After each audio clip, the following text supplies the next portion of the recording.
My man Josh Pondexter. What's up, brother? So good, sir. How you doing? Man, I'm grand, man. You know what I told him last time, if I had your hands, I would cut mine off, man. I'm a whole hard and fast to that right there, man. Hey, I appreciate you joining us, man. We had a topic last night. We was talking about menopause, Mm-hmm. women, and it turned into a discussion about is marriage worth it? And we had such a powerful discussion last week. We promised them that you'll come back. So I appreciate you holding to your word. You know, you're a man of your word, so I wasn't even worried about that. We just Yeah. had to take time to make it happen. So for those that don't know you, you've been on here a number of times, but for Yes, those that sir. don't know you, we'll give you a chance to introduce yourself and tell us what brings you to the show. Absolutely.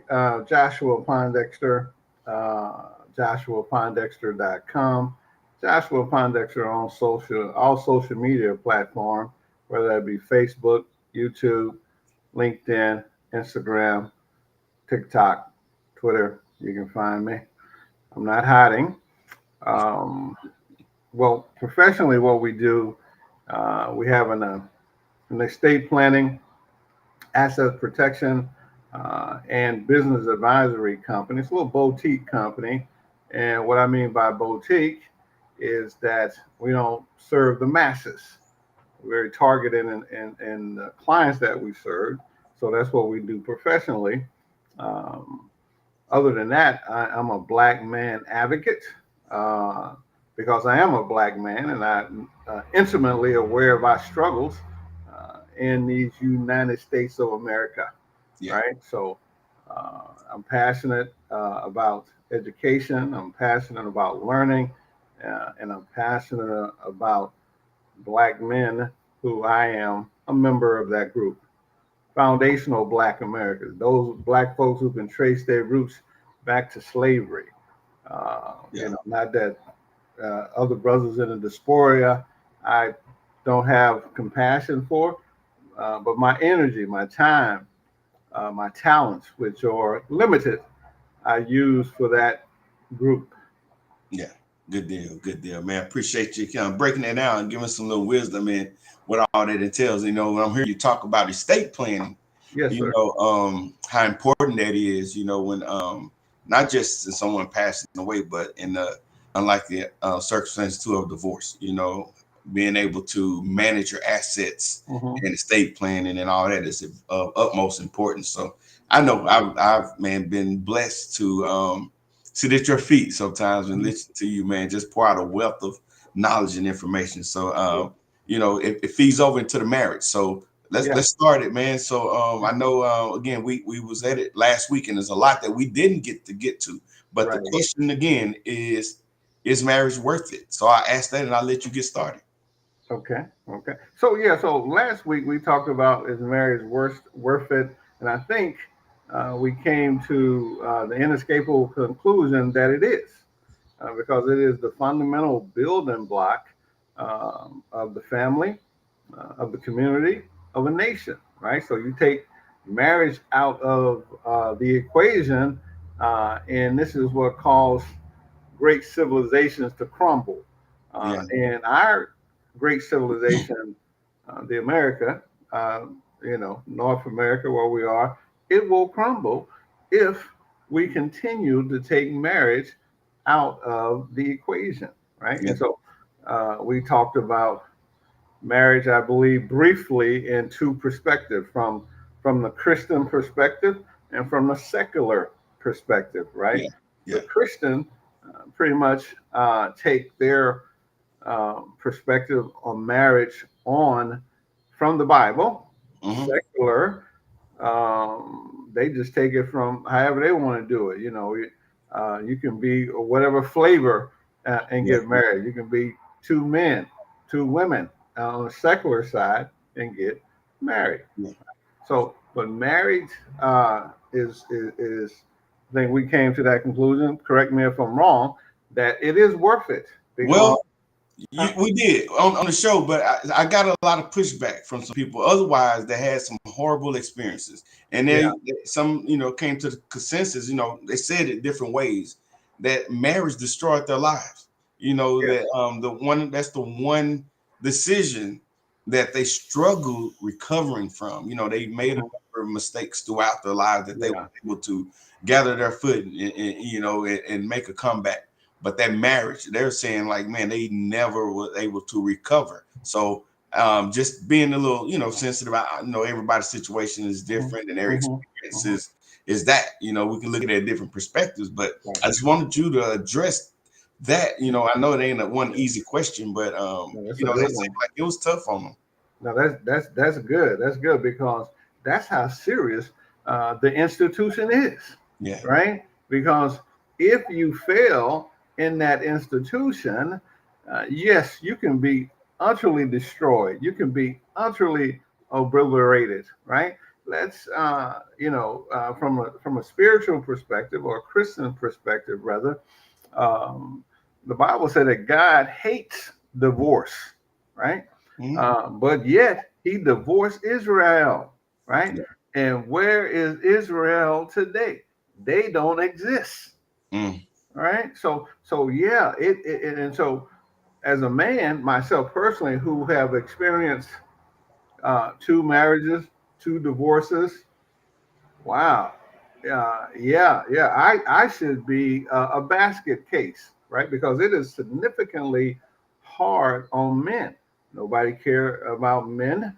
Uh, men, not only do they lose their wife, but if they have children, they will lose their children, right? Yeah. And so now you are cut off from your legacy. You're cut off from the things that give you your identity, and so it definitely messed with your mentality. And Yeah. so you sitting over in a corner by yourself, and your wife, your ex-wife, and your children are over in that corner. At least they have people to comfort them. Who gonna comfort a man? Right. So I know when a man said he was literally destroyed, that it was the worst decision that he's ever made. I can sympathize with it, right? Yeah. But here's the deal: uh, hardships, difficult time, they chisel men. Don't let that destroy you. You should be a chiseled individual. You should be stronger, Yeah. right?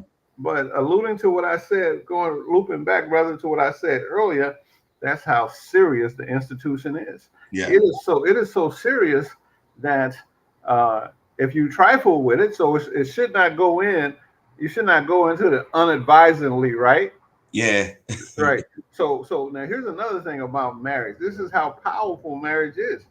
All the things that you experience in marriage. Uh, let me go live on my thing here. I'm sorry. Yeah. Yeah, Yeah. like let me make sure that I am. Sorry about that. Yeah. I think, I, yeah. I don't think you are. I know on YouTube you're good, but I don't know about that. okay. So while you're working on that, just letting the audience out there know, welcome, appreciate you, and forgive me for not welcoming you in the beginning, but thank you for joining us again. But while we get that set up, if you have not done so, like, share the page, you know, put the information out there for others that you think may benefit from participating in this discussion. And you know, as the name of the show is the Floor is Yours podcast, we make a big focus on ensuring that we give you the floor so that your comments and your voice can be heard too. So be sure that you put your comments down as you see fit, and we'll make sure that we get to all of them if possible. We got a few people that's already chiming in. A good friend and sister, Tamika, appreciate you. She says good evening.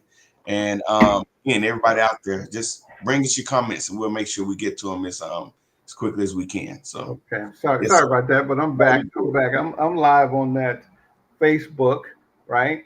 yeah. Where was I? Oh yeah, you was talking about how serious that institution is. Man, it's so serious, man, and because as I stated before, it was an institution that was designed by God, right? And so this institution was designed for man and woman to enjoy certain things within the institution, right? So let's take a little 3-letter word, sex, sex, put it in marriage, and inside of marriage, it builds a relationship. It creates intimacy. It creates trust and bonding. The same thing. You take it outside of marriage, it creates the opposite. It destroys a relationship. It creates doubt. Uh, it creates uncertainty. The Yeah. same thing inside of marriage is beautiful. It builds, it restores, it edifies. The Yeah. same action. You take it outside of marriage, it has the opposite effect. That's so, yes, I can see that people who get married and don't handle it right could end up a derelict, a walking generality, living underneath a bridge. That's Yeah. how, you know what I'm saying. Yeah. So Hey, so you talked about that doubt that it creates outside, and it sounds to me what you're saying, because without the institution of marriage, and you're doing that, there is no commitment to the person that you're with. Is that kind of what you're alluding to? man, okay, I'm gonna let you have it because I can't explain it. I just have observed it. You Yeah. see what I'm saying? Yeah. Right. Okay. So if that's what I'm alluding to, yes, that's what I'm just saying. I have observed it not only from afar, but personally. Right. Mhm.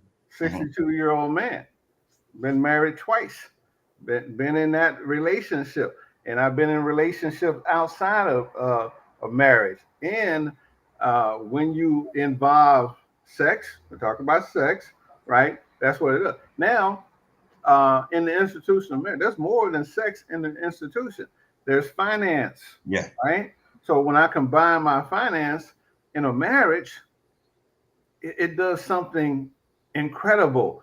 It multiplies, it builds, right? That same thing. I take my finance and try to combine it with someone I'm not married with. Problems. Even the courts will tell you we don't even have laws to help you deal with financial separation if you're not married. Not married. So back to my original question. Yes, sir. That's what they were saying. For the most part, the financial part, they was able to recover, from some of the other things. But financially, when you have assets that you have together, a home, where you Mm-hmm. have equity and you've been Right. there for years, of Yeah. course the kids, that's a given. But credit, bankruptcies, a number Mm-hmm. of things where Yeah. they said it was like, I know a guy personally who was homeless, Yeah. after his divorce, and he lived in a car. And Hey, don't be telling my business. yeah, okay, okay. So, you sympathize. You said that. Yeah, yeah, I know. I know the whole scope. Yeah. Yeah, So yeah. can you see No, go why ahead. they're saying that in those instances that it wasn't worth it? Yeah, that was the incident where I'm telling you they disrespected the institution. The institution is too powerful because it was created by God, and so we don't know what God put in this thing, right? The Mm. same activities that you take outside of marriage, right? Uh, you take in marriage, you take them outside to the marriage, they destroy you, right? And, Yeah. and so uh, if you guys talked about it last night, if you disrespect the covenant, right? You are a covenant breaker. Yeah. What happens with a covenant breaker? Do not they not get punished? Yeah. Yeah. Yeah. Yeah. And you could be collateral damage. Say your spouse broke the covenant. You Yeah. collateral damage, Doc. Yeah. And that's, I think that's the sentiments of that right there. It's like he didn't do anything necessarily. Not that he was perfect, but it was like, now, I wanted it to work. I wanted the marriage to work. I went to Hmm. counseling. I Yeah. did everything that I was supposed to do, but Hmm. here it is. And you start from scratch. And then the embarrassment, let's this thing is real Yeah. men talk. Yeah. That's a Yeah. real part of it. Yeah. You feel Oh like yeah. a failure that you Your, couldn't. your ego. Yeah. Yeah. Yeah. Your ego is involved, right? Because um, we all go to work. I've been at work, and the work folks were like, "Oh, I don't believe Joshua Pondexter is divorced. You're such a nice guy. How did you end up divorced?" Yeah. You see Yeah. what I'm saying? So yeah, it is. It's how you look in the community, right? Yeah. Yeah. So now go ahead, Doc. What Yeah. so So sex, that's what. Yeah. financial, Hmm. right? Emotional, all these things are in the marriage. And so when you destroy that covenant, all those things get obliterated. Yeah. Yeah. Yeah. So I don't know if you would agree with it. So by that, well, I'll just say this. When I made the post today, I caution people about judging marriage by Hmm. someone else's abuse. Yeah. And to your point, the institution is not the problem. It's how people executed their duties and their roles in that institution. You know who the apostle Peter is? Yeah. Well, I mean, I read about him a few You times. read about him. You read Yeah. about him. Yeah. His story is written, right? So Jesus was teaching on this very subject, divorce, and he said, because of the hardness of your heart, Yeah. this one, not this pumping thing here, because of the hardness of your heart, Moses allowed a writing of divorcement, but from the beginning it was not so, Yeah. right? And so, except a man divorced for fornication, and then the guilty party remarry, they make that other relationship adulterous. Yeah. And you know what Peter said? He said it ain't worth it, Lord. It ain't worth it. He was a married man. He said, if that's so, Lord, it ain't worth it. Yeah. You know what Jesus said? With man is not, but with God, No, what he said, with God, all things are possible. he said that on one occasion, Yeah. but on this occasion, he said nothing. He said nothing. He said, I'm not even addressing your foolishness, Peter, because everything that God made is good. Yeah. If you can't tell me that it ain't worth it because of your perspective, Peter, Yeah. you see Yeah. what I'm saying? Yeah. And so Because it's a hard pill to swallow. And I get it, yeah, to your point, you said, you do sympathize with them yeah, and understand that, especially with those no fault. What I forgot what you called the no yes, fault it's clause. yeah, no fault, irreconcilable Yeah. differences. You Yeah. know, you used to have used to have a fault, right? So, like I said, I've been married twice. The first time I got a divorce, there had to be a fault. The second time, you could claim irreconcilable differences, right? And so that was easy peasy. Easy peasy. Yeah. Yeah, So but when you had yeah. to name a fault, somebody had to say, you know, I was infidelity. I was beating them. Somebody's gonna have to admit a fault. And, Yeah. and if you notice, before no fault divorces came, people were not getting divorces. Yeah. So we're gonna hit some of these comments, and then after these comments, Okay. we're gonna let you get to some because you came with some good stats that you Okay. want to share that kind of gives more context Okay. and what the challenges are within our Yeah. community when it comes to Okay. the Hmm. man. But so Hernando Hampton, one of our YouTube followers, I think this is one of yours. He says true, so he's agreeing with you. He said, "What place does the church have in cases of divorce proceedings, if any?" Yeah. I think that's a good question. Yeah. That's a great question. Yeah. So the modern marriage, um, the auspices, the body that controls marriage is the state. So if a husband and a wife has a conflict that they cannot resolve, they have to go to the state. They used to would go to the church, Yeah. right? So this is not how we resolve conflicts anymore. It's resolved at the state level, and so um, the the church definitely has a role uh, in the marriage because it is still under the auspices of God. God's still going to hold us accountable if we did well or not in this body.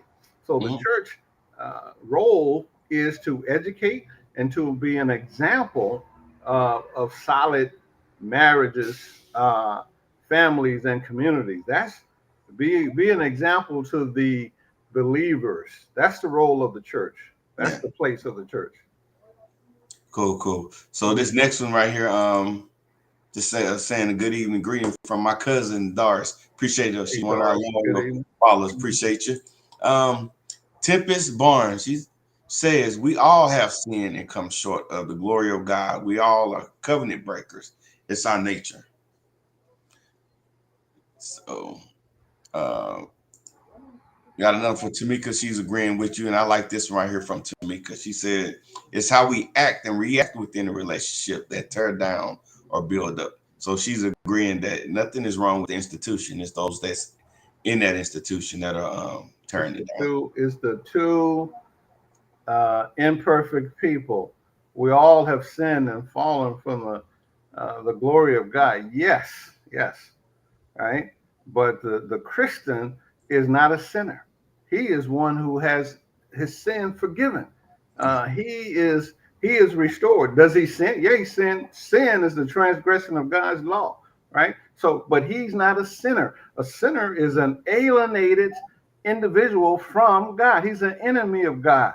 But once you have claimed the name of Jesus and you have obeyed him, and he saves you, you're gonna fall. You're gonna fall short. Transgression means to do more or less than God command, but you're not an alienated sinner, and we have hope, who has been restored in Christ Jesus.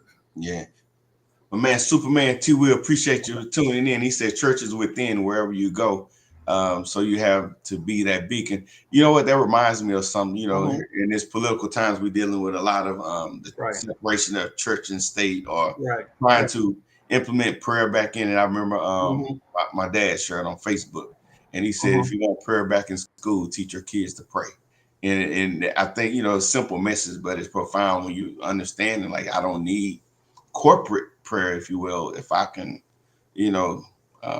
pray. You can, you don't need to be inside four walls to pray. Absolutely. Yeah. No. So yet it's still, and I understand his point, but me, I'm always educating the church. The ecclesia is a called out body of believers, right? So that is God design. By design. Yeah. So we can't take that away. The church is a perfect institution, just like marriage, because God created both. But when we put ourselves in it, people, that's when the problem happens. Yeah, I love this question right there. We can really go to town on this one. But Tempest says, is marriage just a business for the state to benefit because the county used to record marriages? So is marriage? Yeah, and there are some studies that say that the country does benefit from married couples, well, people. Yeah, absolutely. We're more productive in that union, right? So, but is marriage just a business for the state? Yes, the state is looking at us as a business, right? So, we open it up talking about estate planning, right? So, if you have a parent and that parent become incapacitated and you want to take over them legally,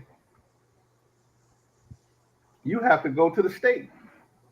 Yeah. And the division that you have to go through is the probate division. So the state is saying that you property. Don't property go through probate? Yeah. So now, why I got to take my mom through probate to get guardianship of her? That means that the state is looking at you as property. Yeah. I have to agree with you on that one. So, here's the question: where are we going wrong? Where are we going wrong? Well, like we did in the Old Testament, man has decided not to retain God in his knowledge, right? So whenever we move away from God and use our own devices, problem. Not only that, you don't even have to believe in God. I believe in God. I believe he created everybody, and he created within us a sense of right and wrong, right? So the difference between right and wrong. You just decide to not yield to the right. Yeah. So it is It is the self-discipline in yourself to be firm in the right. I consider myself a person to be firm in the right. I want to be disciplined. I want to do what's correct, right? So, yeah, so that's away from God. Paul in his travels said he saw men that was keeping the commandments without having the commandments. Yeah. We know what's morally right. Yeah. Yeah. Yeah. So part of it too, we were talking about the fallout. Earlier we kind of touched on it. I know you got some numbers and some stats that you want to share with everybody that kind of gives us more context on the fallout of marriage Okay. and what it looks like. Well, yes, yes. So if let me bring that up for you. So so is marriage worth it? Now, if you want to have um, children and you want to have those children be competitive and productive individuals, let's see what happens when they are in a fatherless home, right?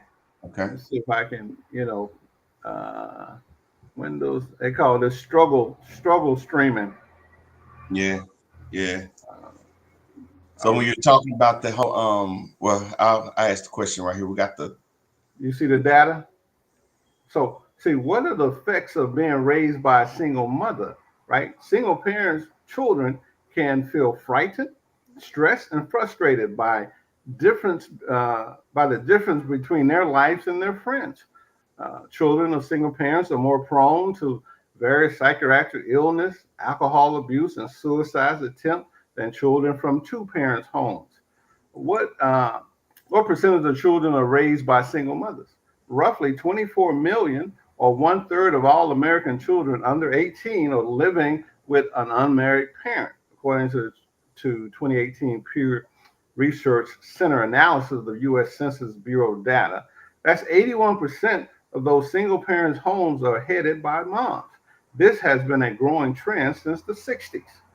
How difficult is it to raise a child being a single mother? uh, Parenting is a tough gig.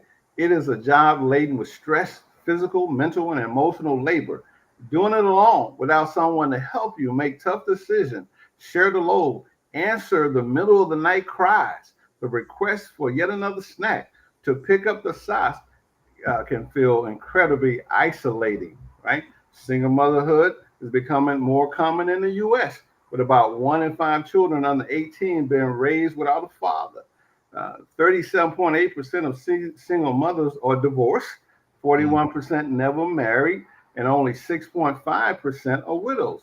Crimes linked with growing up with a single mother home. In 1996, 70% of the inmates in state juvenile detention centers serving long sentences was raised by single mothers. Girls from homes without fathers are 6 times more likely to become pregnant as teenagers and also end up on that pole, right? Correlations with criminal involvement. Research have shown that individuals who grow up in a single parent home, especially fatherless households, are more likely to engage in criminal behaviors compared to those raised in a two parent home. Father's absence has been identified as a significant risk factor for criminal activities, incarceration later in life. Several studies have highlighted the link between fatherless and criminal environment. The so impact. let's hit there real quick because Okay, go ahead. I just want to make sure I'm understanding um The what you information. yeah. So Go ahead. let me pull that. So and the reason why I say that because there's a lot of broken homes, right? And or families. Yes. And the reason why whether that child is in a home without his father because of divorce, or maybe they was never even in a marriage. Either way. So Okay. you see, regardless, we're Right. we So want to so get it here we right. are. 30, 37.8% of single mothers are divorced, 41% never married, and 66.5% are widows. So that's where the bulk of that's happening. why women are leading the house because of this data. But we got fathers who are still paying child support, or they come and pick that child up every other weekend. So what's the problem with that? Well, he's not an active, involved father in the child's life every day. That father needs to be present every day to have an impact. If you are not in that child's life every day, father, then that child is developing their sense of the world from their mother, from television, and from other sources, from their friends and stuff like that. You are not impacting your child in a positive, meaningful way. When Well, let me stop this sharing here, and then we'll come back to this. Okay. So we stopped the sharing, right? Yeah. Okay. So when you are in the home with a woman, don't a woman feel safe? Hey, let's ask the audience, women. Do you Right. feel safe when the man's in the audience? How much y'all answer that? You can have a security system. Mm-hmm. You can have bars on your windows, but you feel emotionally safe when there's a man in the home. They can chime in on that one. They can bite on that one. This is what happened when you take the man out of the scenario. Everybody feel unsafe. Yeah. The woman, the children. I live in this 1% or less crime area, so we don't have a lot of crime around. That's fine, and you live in a nice neighborhood, and you got security system, and you got all this, and you got all that. Trust me, you feel you feel a lot more safe and secure when there's a man. Thank you, Geraldine. Yeah. It's just, and so that's what a man provide more than financial, right? So that's not the only thing that he does provide financial. He provide guidance and security, and we're going to talk about that in that article. So not only does the children, okay, what she's saying there. Alicia says, I do feel safe when the hubs is home, although we have a security system in place. No, ain't no although. Yeah. Let that husband go on a business trip for a month. You're gonna go crazy. Get back that one comment. Go back to that. Who was that? Alicia Walker. What's that last name? Seville. I'm not gonna try to pronounce it. Seville. Alicia. Yeah. Let your husband, let him be a merchant marine and got to leave for 3-4 months with that security system. Ain't no. You can have the best security system in the world. Yeah. Retina scan cameras all around the house. Yeah. She said he's actually gone 2 months. So, yeah. Okay. See, so you experienced that. Yeah. So here's Antoinette said a man should be the protector. And just thinking about this comment right here, when a man is supposed to be a protector. So does that give the man say so in the movement, the behavior of the children, and the woman supposed to be a protector? Yeah, because how can I protect you if you won't place yourself underneath my protection? So a man should be a protector. Miss Clark, I'm gonna tell you emphatically, a man is a protector. Not some boy, not some Pookie, not some Ray, because that's how God designed us. Yeah, He designed us to be a protector. I was listening to this one girl on TikTok, and she was saying that she noticed. She said when she's married, she's a married woman, and when men see a ring on her finger, they treat her totally different. Madam, you okay? Can I walk you to your car? you know, because they recognize that you are already protected by a man. Yeah. Yeah. That's good. What Superman say? Yeah. He says, I agree to an extent. Wait, hold on. Wait a minute. I agree to an extent because a person gets familiar to what they are used to. I know single women that got survival skills. So we're Yeah, talking about ain't many of them. yeah. Ain't too many Laura Crofts out there. That's a Yeah. delusion in movies, Doc. Yeah. Hey, Yeah, so you was talking about the Pookie and Ray Ray earlier. Tamika said, but there are some men who stay in the home but don't live in the home.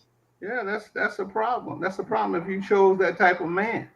That's that. You know, I'm telling you, a man, the man God made man, and this word is ish, right? So in this connotation of this word, it means husband, it means father, it means protector, it means provide. That word itself means that. So if you got a boy with some riches, that's your choice, Doc.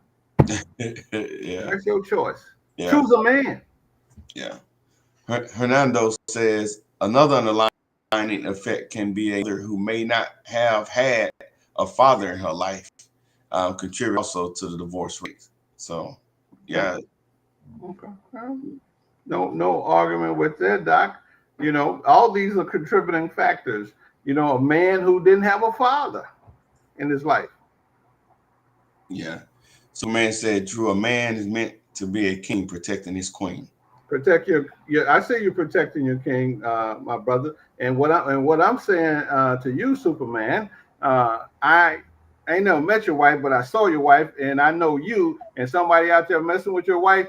Bump, bump, bump. I'm coming to the rescue. What's that music? Dun, dun, dun, Yeah, dun. right. I'm coming to the rescue. Yeah.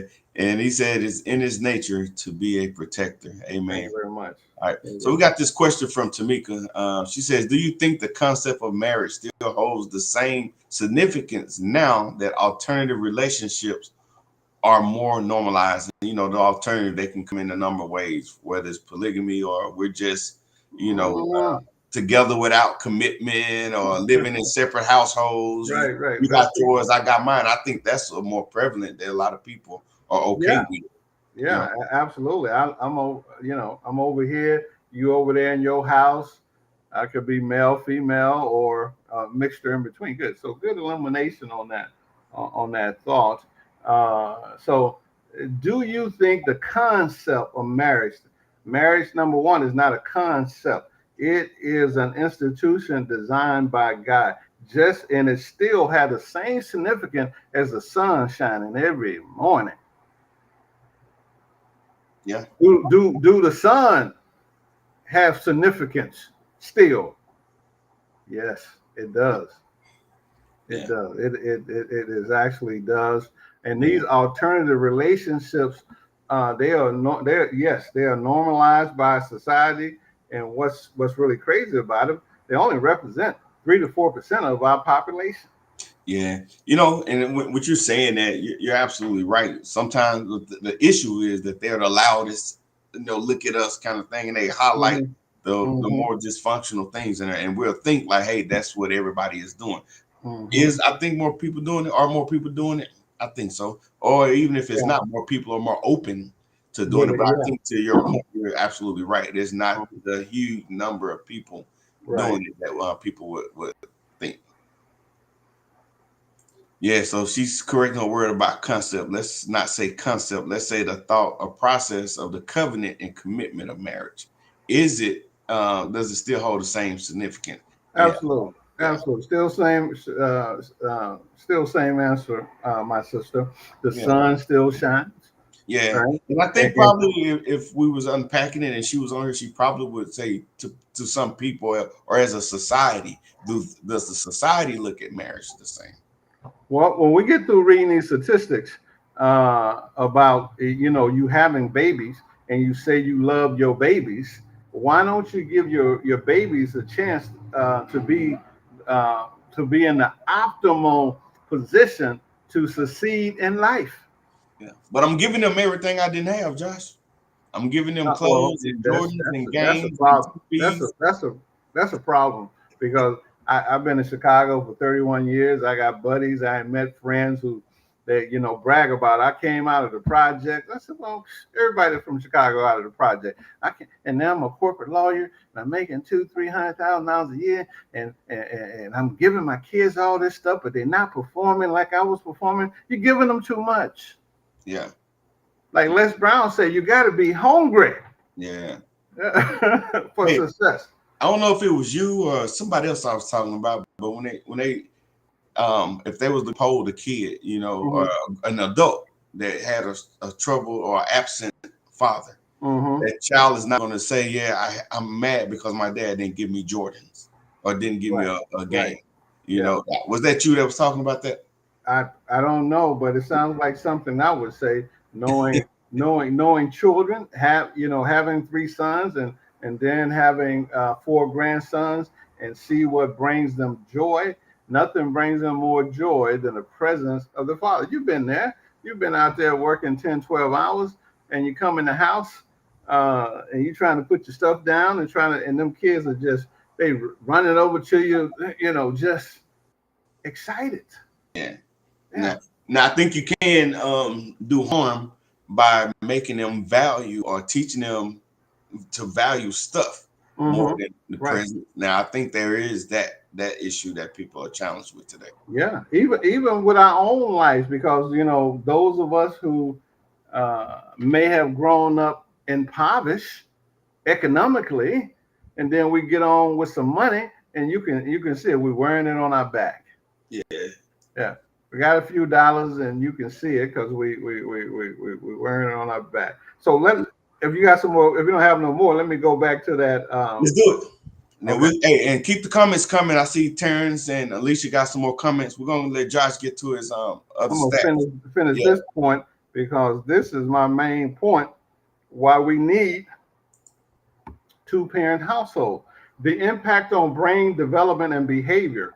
Children from broken homes often experience emotional distress and exhibit behavior issues due to the absence of a stable and a nurturing father figure. The role of the father in a child's life extends beyond just being a provider. It includes guidance, support, a sense of security. And I will just tell you that I can tell. I'm looking at my grandson, and they have their father and they have me. They are young, and I can tell you how confident and how sure they are, because they have male guidance around them. Right? They have that security. The lack of these critical elements during critical stages of brain development can lead to long-term consequences affecting child's cognitive and emotional ability. Somebody must have knew this when they came out to destroy the Black community. They must have knew this data, knew this social science reality. Fatherlessness has become a concerning trend, with a significant number of children growing up without an engaged and involved father. The following statistics shed light on the prevalence and impact of a fatherless home on society. So this is what happened in our society when the father is not there. 60% of youth suicided from fatherless home. 90% of all homeless and runaway children are from fatherless home. 85% of all children who show behavior disorder come from fatherless home. 80% of rapists with anger problem come from fatherless home. And when a boy has a father, his father regulate his anger. He teach him how to control it, right? 71% of all high school dropouts come from fatherless home. 75% of all adolescent patients in chemical abuse center comes from fatherless home. 70% of juvenile in-state operated institutions come from fatherless home. 85% of all youth sitting in prison grew up in a fatherless home. If we love our children, and are putting our children first, we're going to ensure that their father is active and engaged. So when we look at all those statistics, it does appear that we kind of jumping on the woman, right?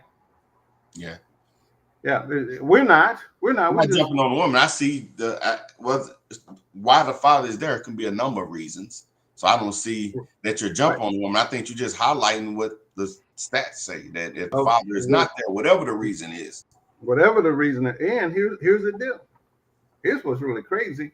If we saw 81% of those 24 million was mom-headed household, then the rest of them has to be single fathers, right?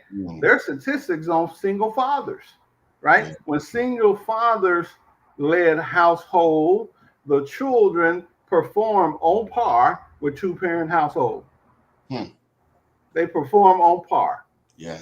Yeah. So this tells you how important it is to have uh, an involved, active father in your children's life, Yeah. right? So this is why marriage is so critical and so important, right? Because that's the union where we produce the best children. Yeah. And I'm glad you brought those stats and had this conversation right here, because Mm-hmm. when you present the question to most folks, they're going to look at like, how does it affect me personally, which is Right. important. I don't want Mm-hmm. to, act like it's not, but also it's important, for our seeds and our future generations too. Yeah. So yeah, you just Mm-hmm. can't look at it like, is it worth it for me? Sometimes, you said this a while ago that we don't like to sacrifice.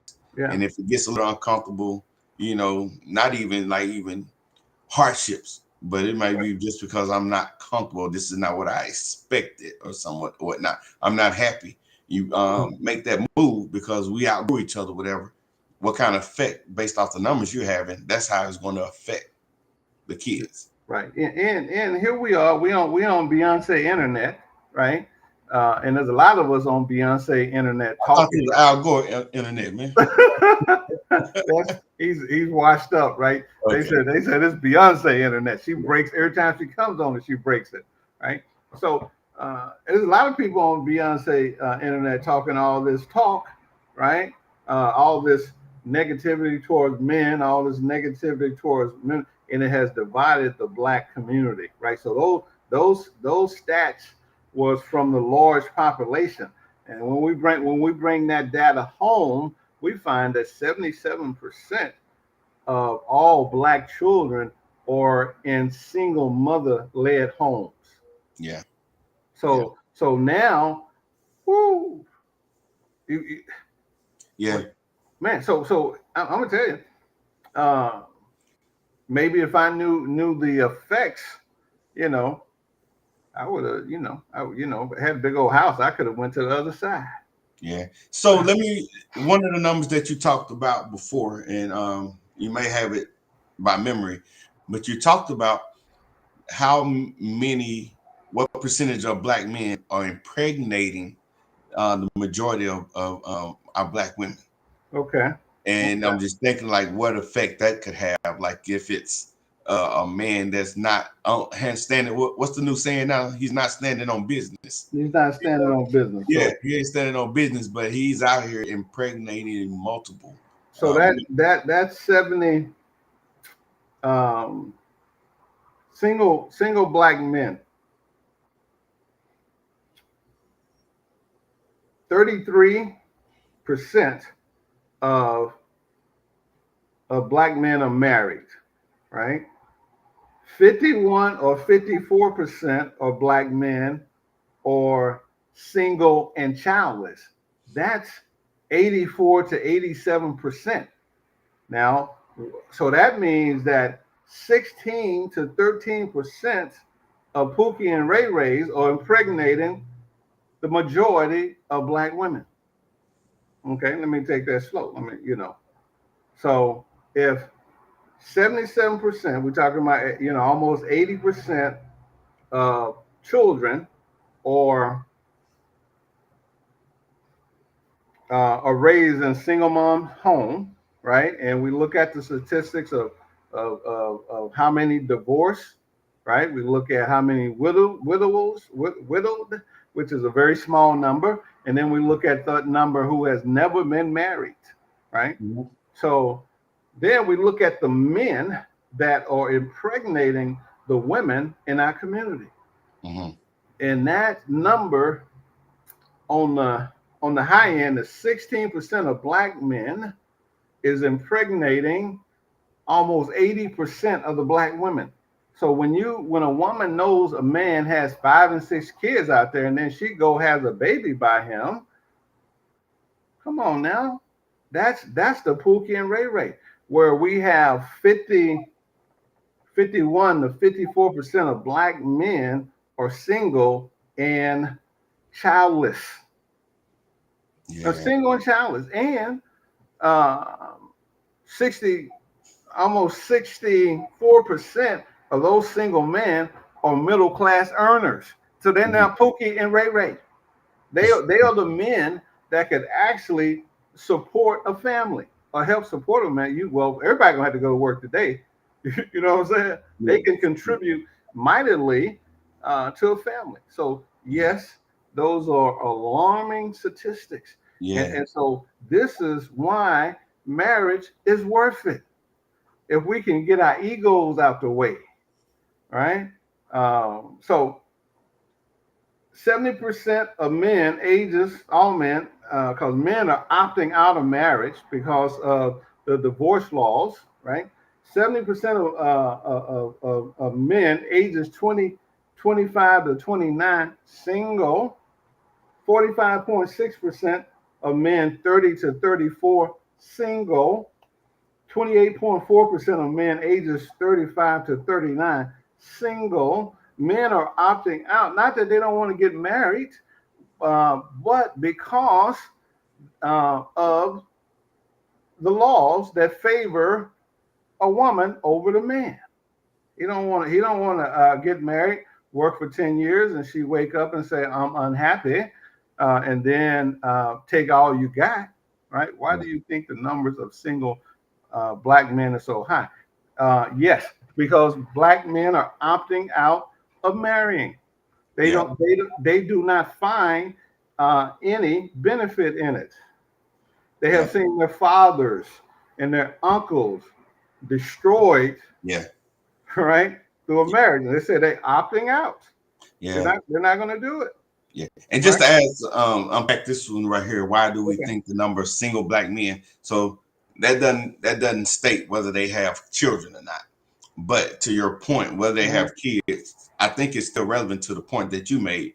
Because of the laws, they will still decide to say, like, I'm not going to get married even if I have kids, which is still alarming. Yeah. So I just told you 33% of black men are married and living in a married covenant with their children, right? And then 51 to 54% are single with no children. Yeah. That's alarming. Yeah. That there's so many black men that are single and they don't have any children. Yeah. I think they call them incels. Yeah. Involuntarily celibate. I see him walking down the street all the time. He got that what's that vest on, that worker vest on? The Road Guard vest. Yeah, he got that on. He got some grease on him. He ain't clean shaven like me. Yeah. He's probably about 5'7". He don't meet the prototype that black women want. Yeah. So potentially a good man who's ready to protect, ready to provide, ready to be present, but because he ain't that. So you talked about the unicorn. Yes. Over 6 feet tall and over 6 figures. Figures, right? And handsome. Yeah. And physically fit, right? That's the NFL. The NBA. Yeah.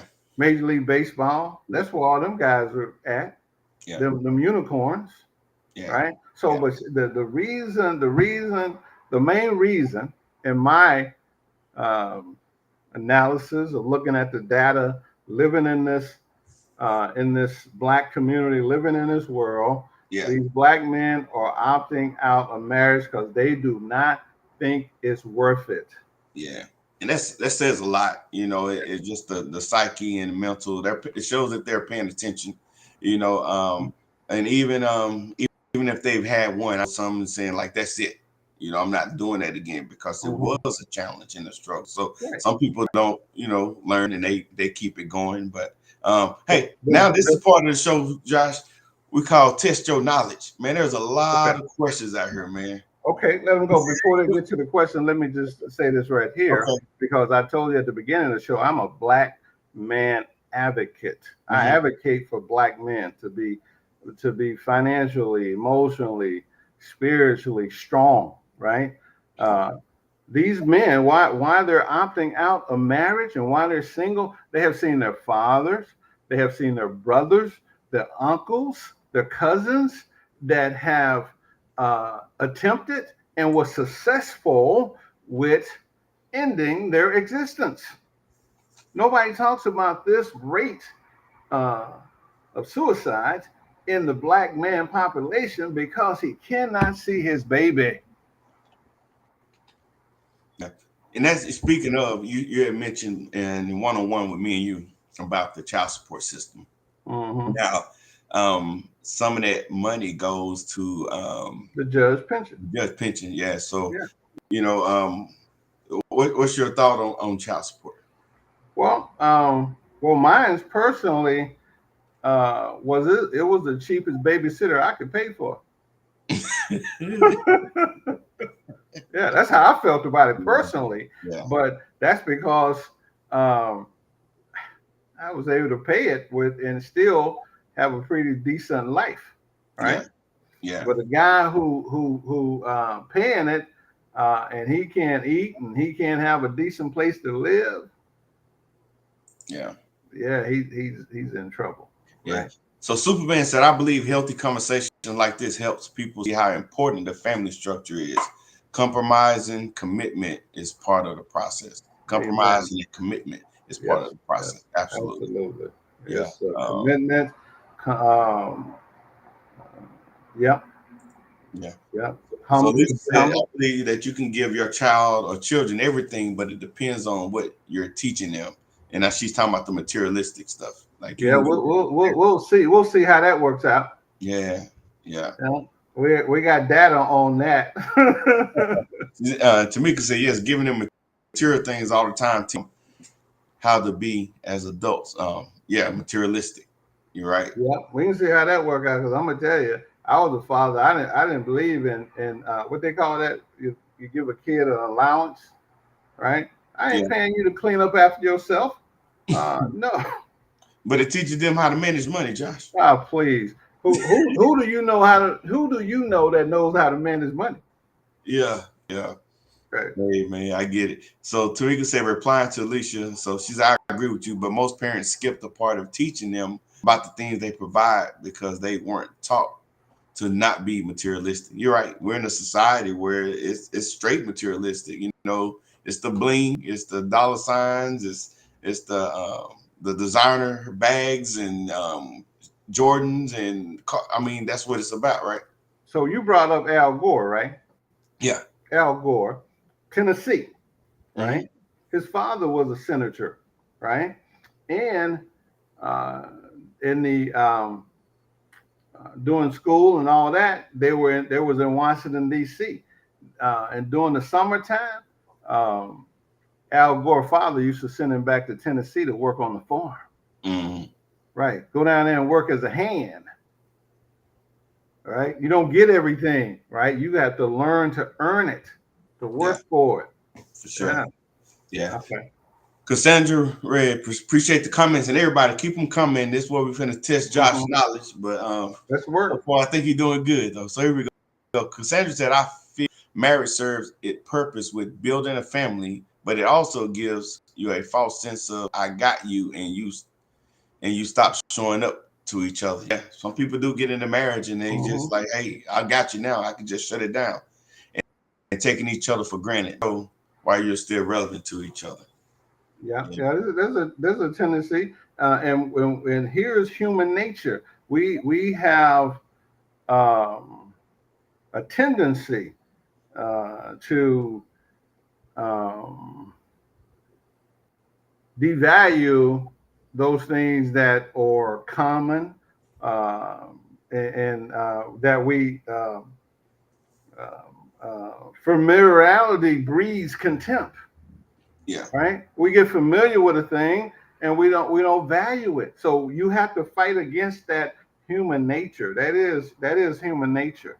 Familiarity breeds contempt. We find things that we're familiar with, we get familiar with it, and Yeah. we treat it contemptibly. But I want to know, and I ask myself this: how can somebody go and work on a job 30, 40 years and still do everything they need to do every day?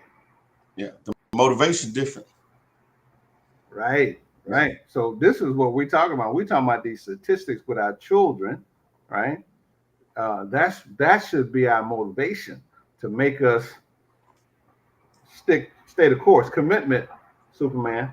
Got Yeah. another one? Yeah. This right here from Geraldine.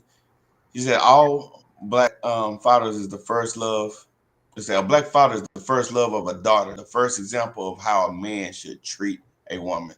And we talked, I think it was you and I, or maybe it was somebody else, but it Mhm. talked about I know it was a friend, a great friend. She was saying that he was a horrible husband, but a great father.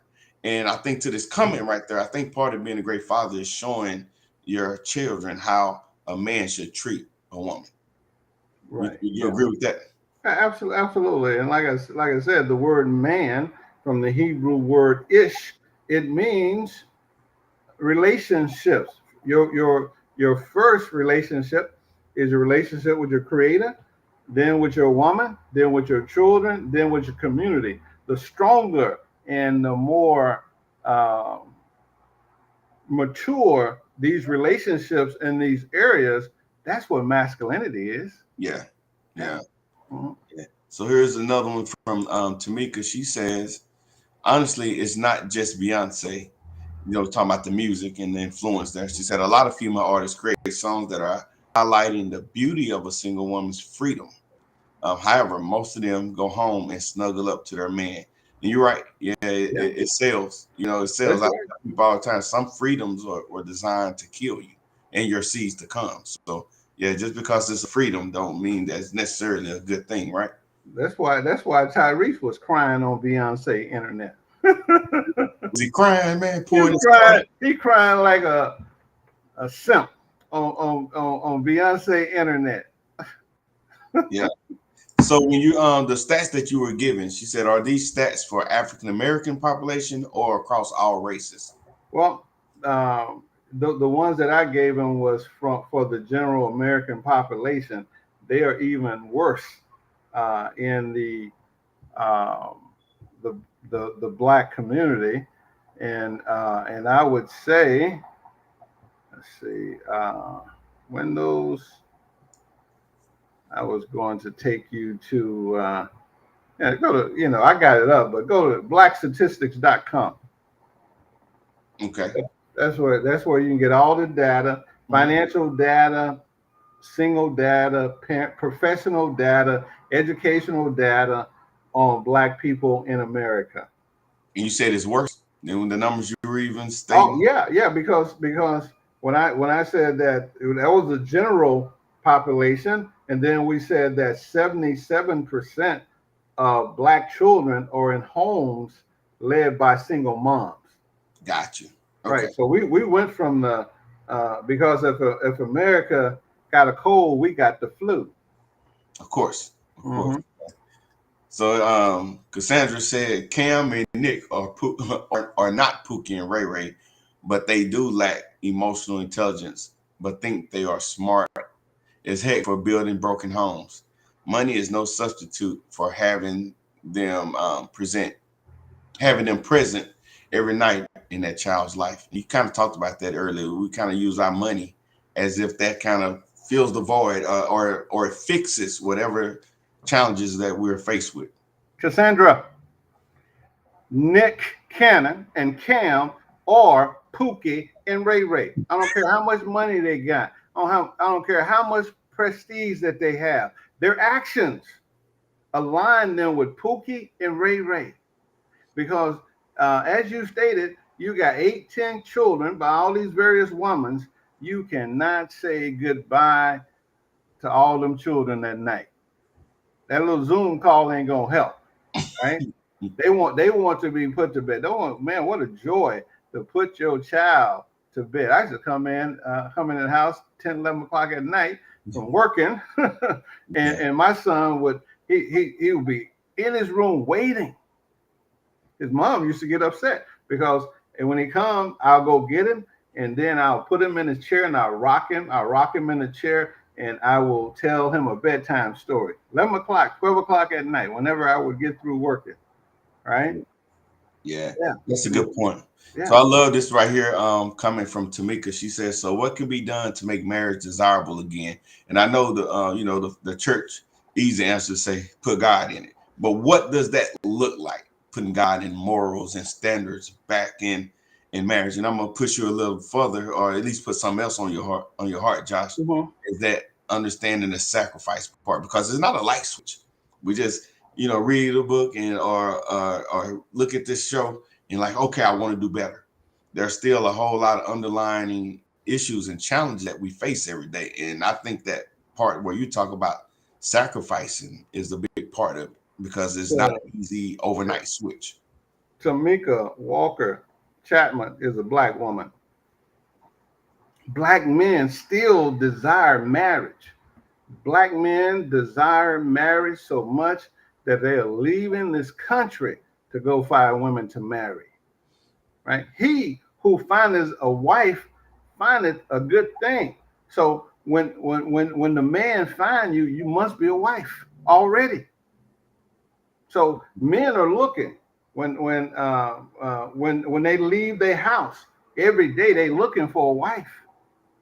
It's not good for a man to be alone, right? Yeah. Men know this, but he's looking for a wife. So when he find a wife, he's gonna marry. But Josh, this is the easy audience. How church people sometimes church people.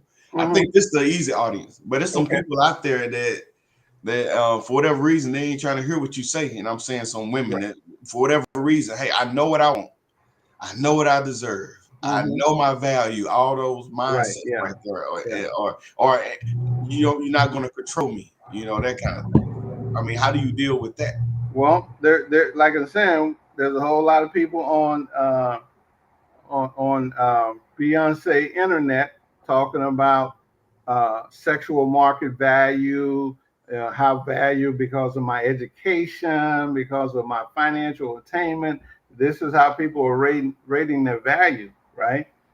I know my daddy used to tell me, boy, whatever you want, you have to qualify for, right? And so if you qualify for a job or you qualify for something, you get the results, right? So if you delusional, this is invite you. If you're delusional, somebody invited you to their broadcast channel. If you're delusional about your value, you're not going to get the results. What makes you valuable? Who are you trying to be valuable for? For the society, for your girlfriends, or for a man? So a man, his evaluation of a woman is diametrically opposed from what women think their value is. Yeah. And this is why they're losing.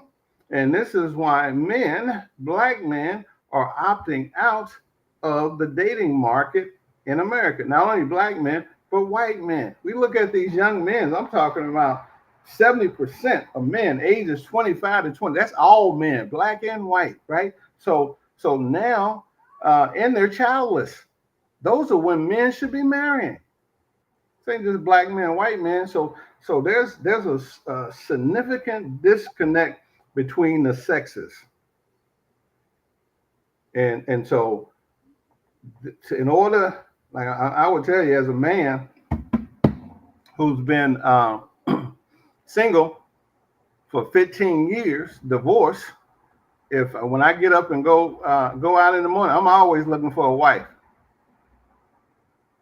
Yeah, I'm looking for one. Man, be transparent with us then. Okay. Yeah, and for 15 years I hadn't found a one.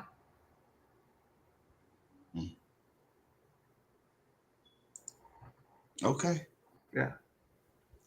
Like I said yesterday, somebody is going to miss their blessing because of the packaging. What does that mean? Yeah. Huh? What does that mean? Because they're not 6 feet tall and 6 figures. Oh, okay. Yeah. Yeah. Yeah. Yeah. No, I got you. I got you. We got Gerard here. How accurate are these statistics? They are precise. They're to a 1 to 3% margin of error.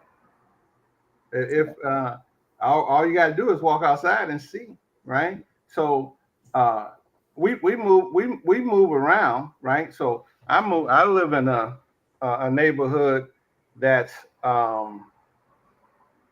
let's say middle class or whatever, and then I go to a neighborhood that's predominantly Asian or Spanish or white, and all I see is family. 77% of Asians are married. 71% of whites are married. 67% of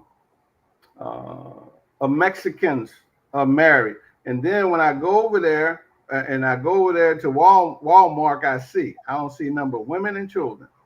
I don't see no husbands. I don't see no men. They at work, man. Okay.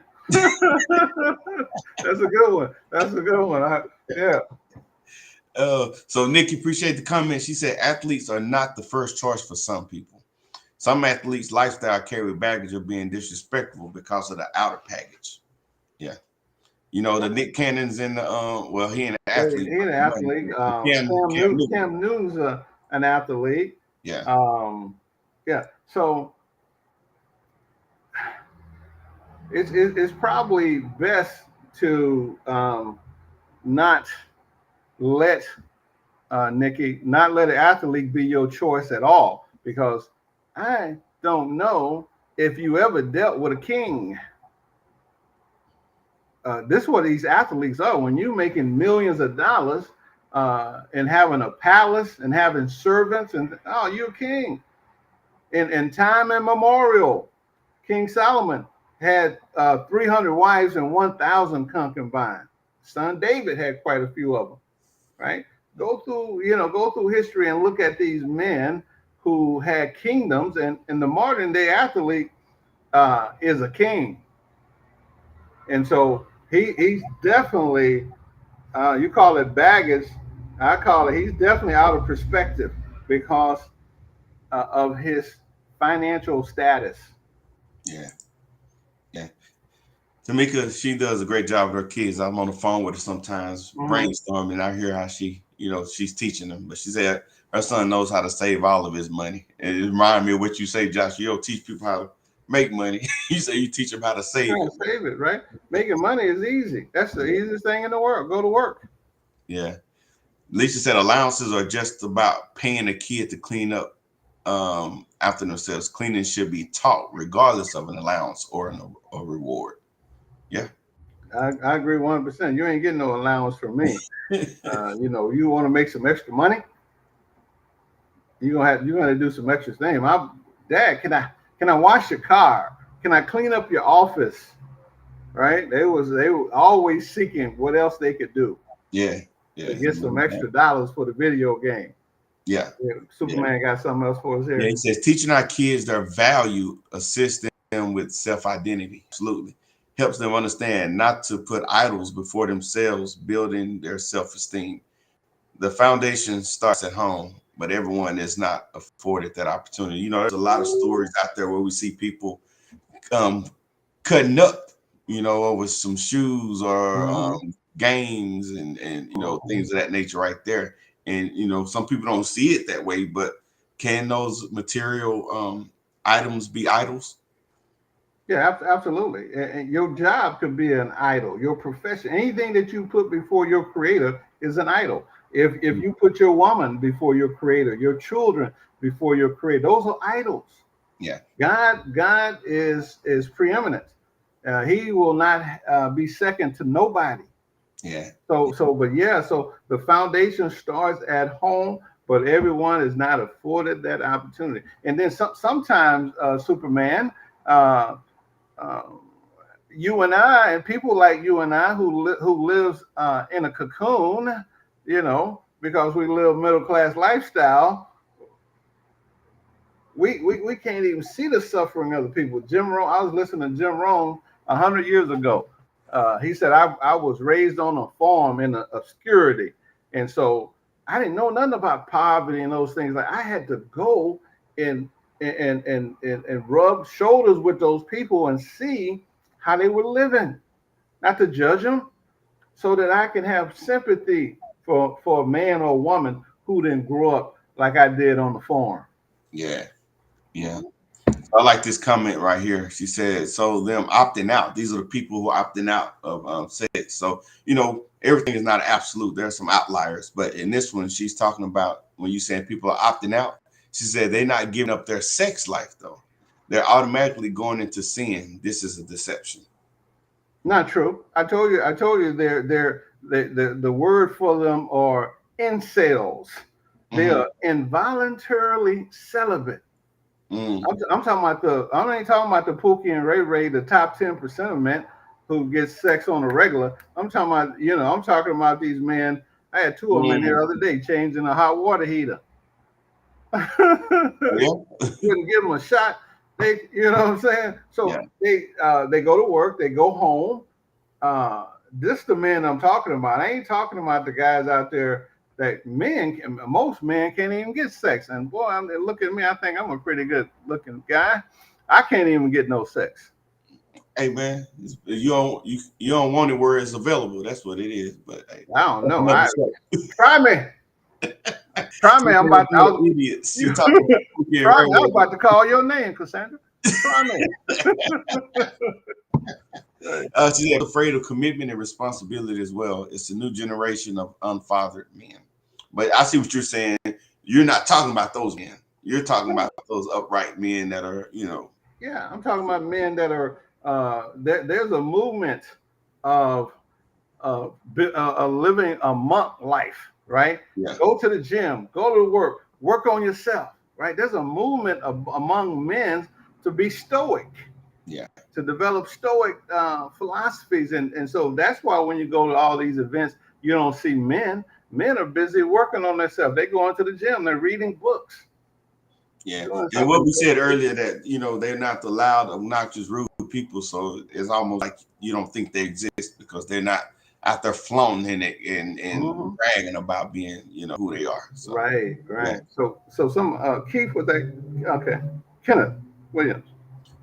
Yes, the time spent with the child is vital to my motivation to continue doing and providing the best to my son. So it goes back to what we said earlier. Is it worth it? Some people look at it and says it's on me, but sometimes the motivation is what you can do for your kids and your other generations to come. Kenneth, I had my first son when I was 30, right? And then I looked at him. It was like looking in the mirror, right? And I said, boy, you got to do better. Yeah. You got to do better. And I got busy doing better. Yeah. She's talking about these athletes or these men looking for a slave to dominate or looking for love and growth. No, she's talking about the men that you're talking about that are, practicing abstinence. That is. Oh, Cassandra said that we were idiots. That's not you, Nikki, but that's an idiotic statement. Nobody's looking for a slave. Men don't enslave women.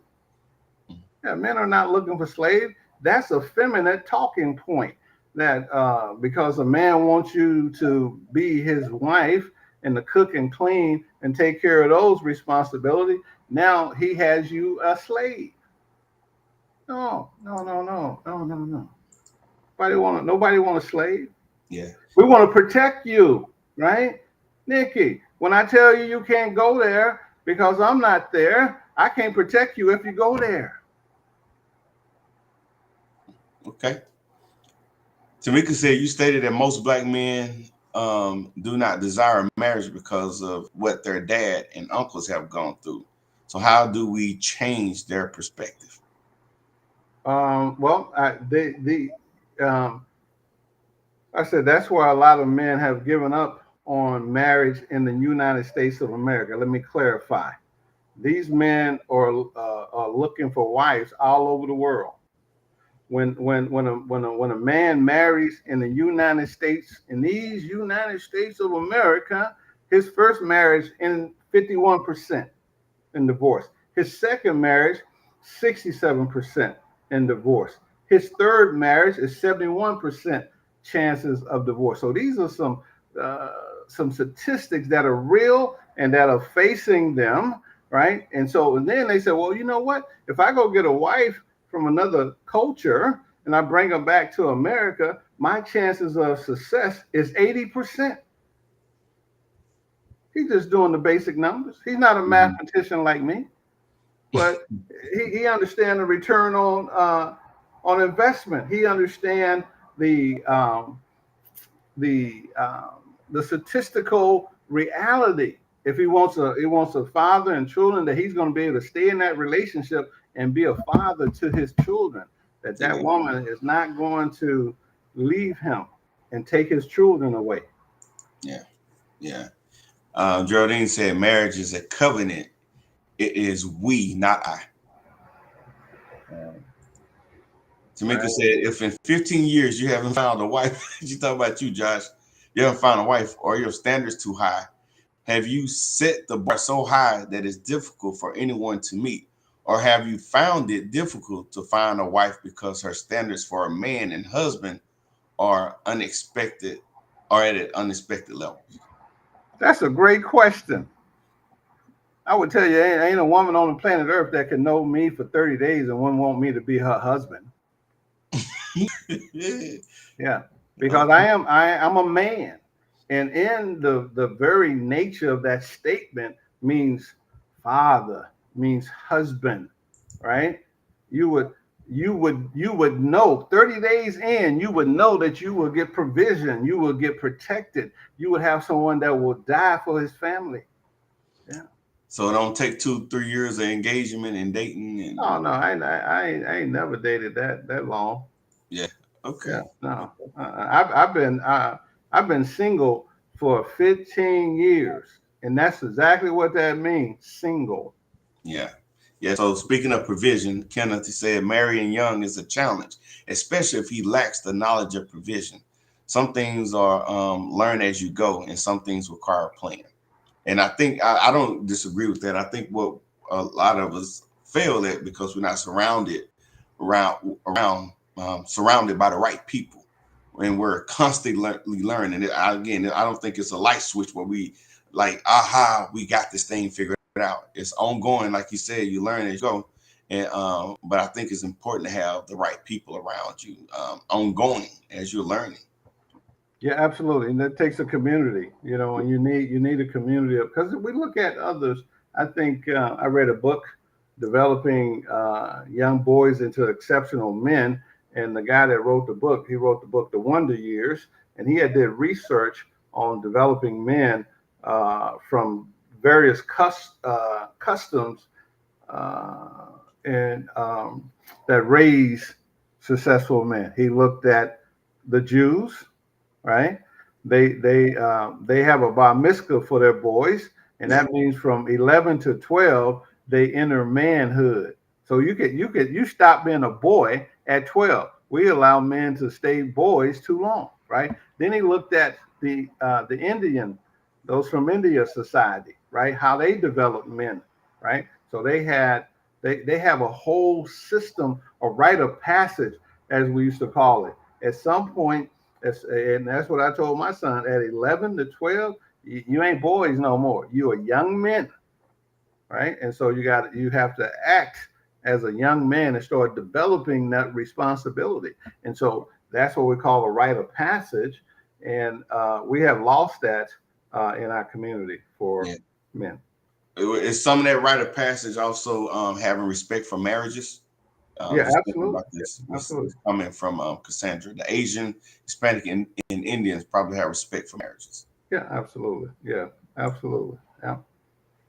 Nikki said a true king is honorable in all of his ways, regardless of his financial status. Kings have lost whole kingdoms behind being foolish and operating without God.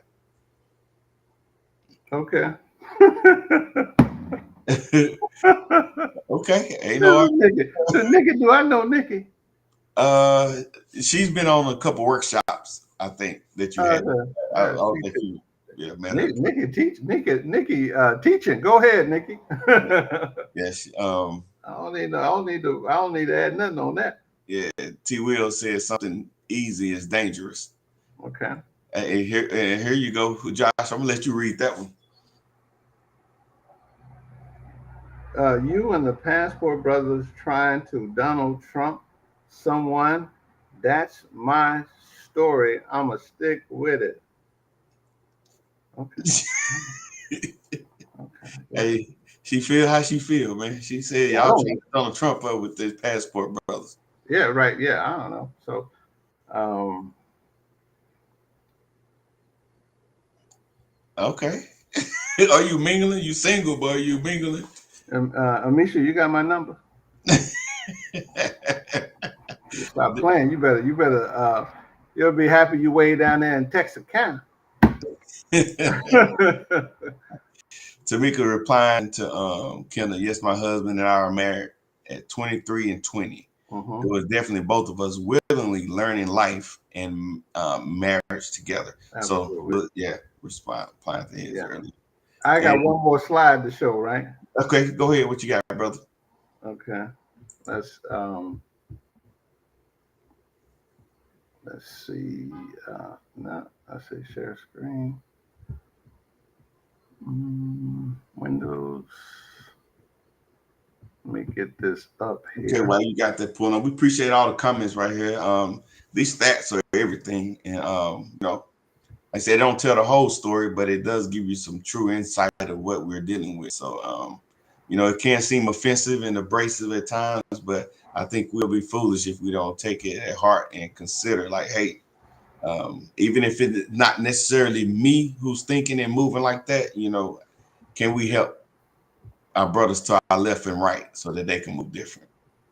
Absolutely. So that's what we truly was to look at this information, right, and so that we can see the dire need for black men and black women to come together in humility and put this foolishness aside, because uh, under this current state of reality, medium household income in the United States by ethnic group, right?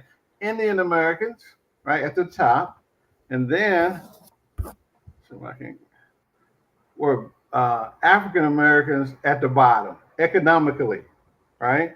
And that's because we don't have two incomes. Now, if I got 35 and my wife got 35 coming in, that's $70,000. That put us right up there with the Japanese and Sri Lanka Americans, right? Yeah. So because we don't have families, we're out there individuals. We're at the bottom of the economic spectrum. Not we're at the bottom of the economic spectrum. Plus, our children are suffering. This is this is why marriage is worth it. Yeah. So, what's the poverty level dollar amount in America? I think it's probably 15 or $18,000. Yeah. Yeah. Okay. Okay. Right. So now, um, if you take an average earner, woman, 42, man, 52. You see, if we put a family together, our economic trajectory change, right? Yeah, Yeah. it will change. So this is why we thought that this conversation was necessary, because when we look at the state of our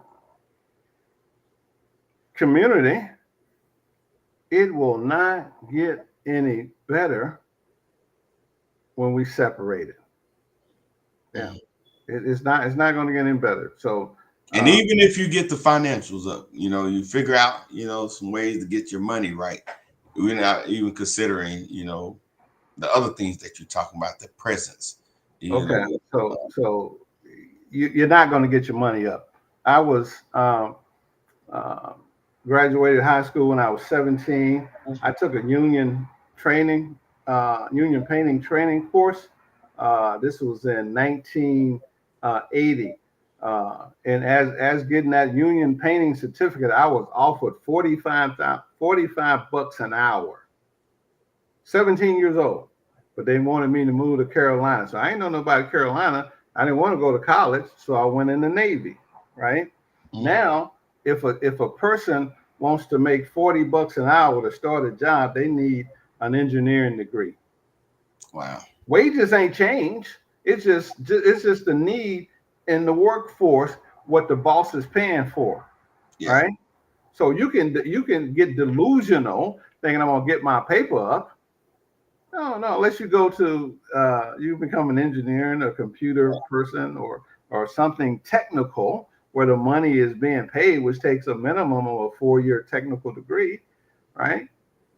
Yeah. Other than that, you're gonna have to do like the rest of the people, combine. Yeah. If you don't want to combine, then struggle by yourself. Hey, but then when people combine, some of the women want to keep their own money and want the man. Never mind. I don't want to start another fight. Yeah, right. Yeah, because we're trying to say that marriage is worth it. Yeah, for sure. Right. For sure. Thank you. Yeah, Ken is saying share.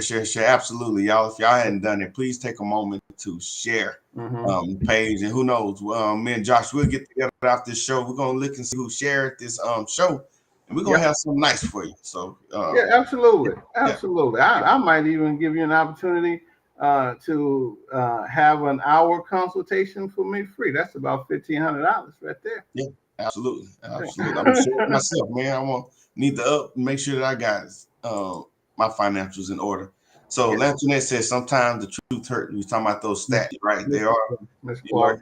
They hit hard, but the truth does hurt. Misha said she was just being nosy. She said, I'm just gonna laugh at the way you scratched above that eyebrow.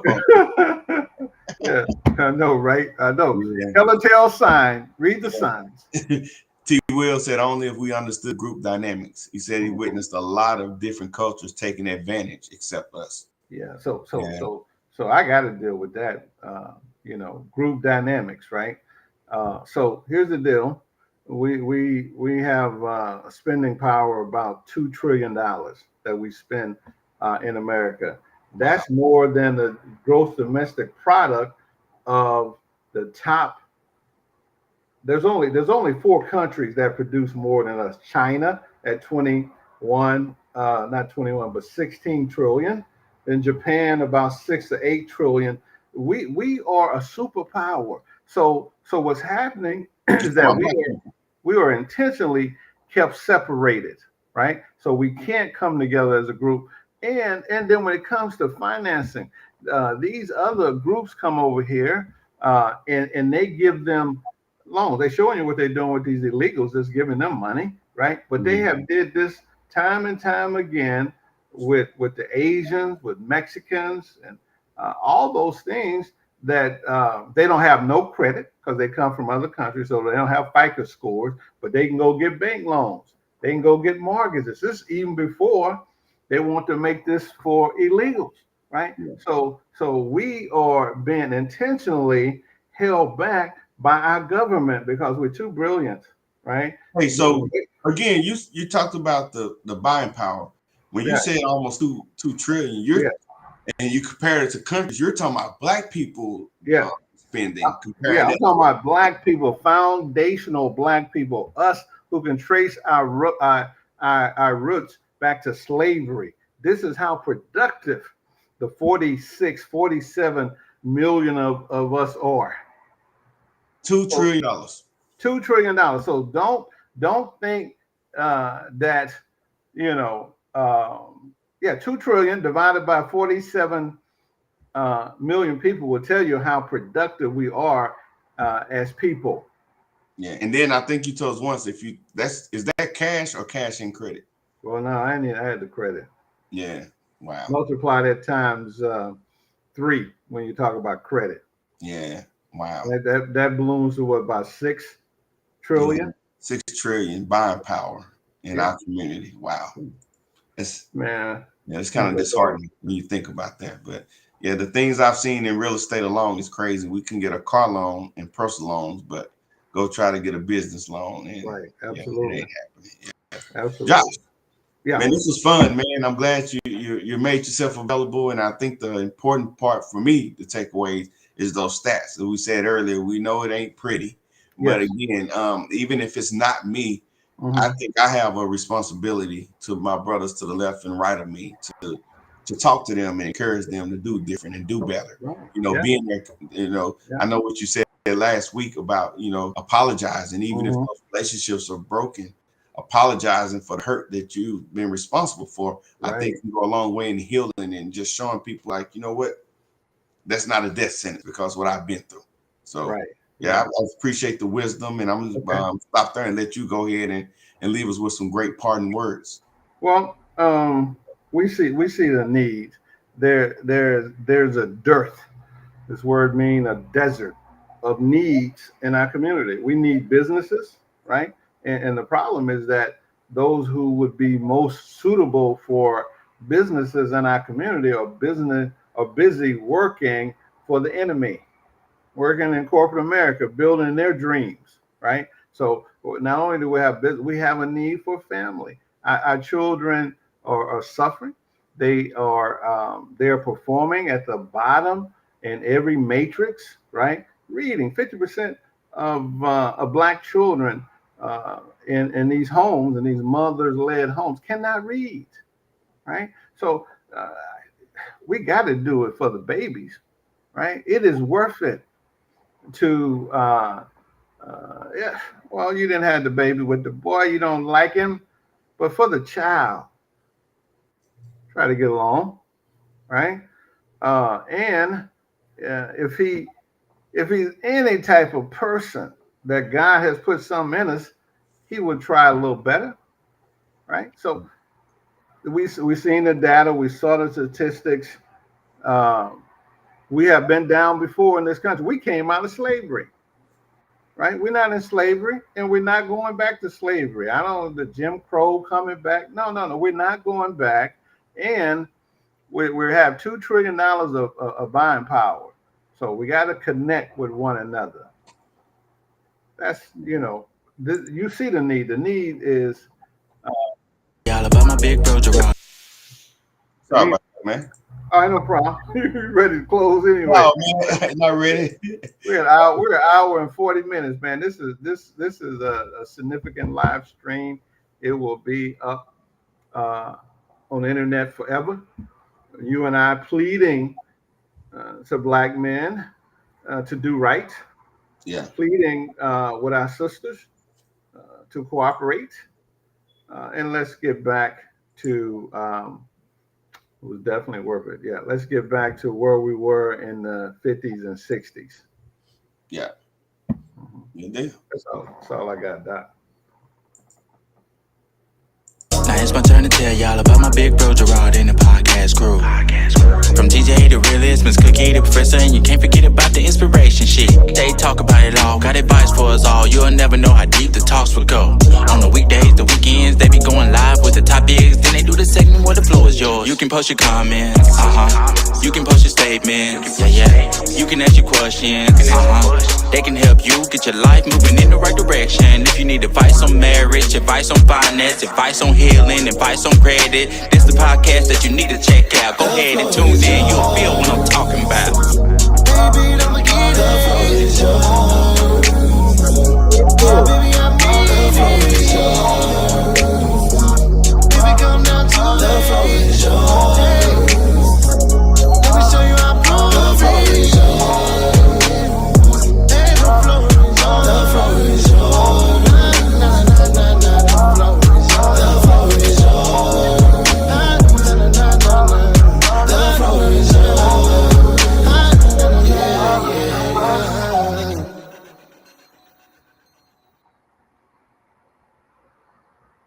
Man, thank you again. Appreciate everybody out there. And don't forget, share this page, and we're going to go ahead and pick somebody to get y'all a nice consultation so you can work on your financials, estate planning, and asset protection, right?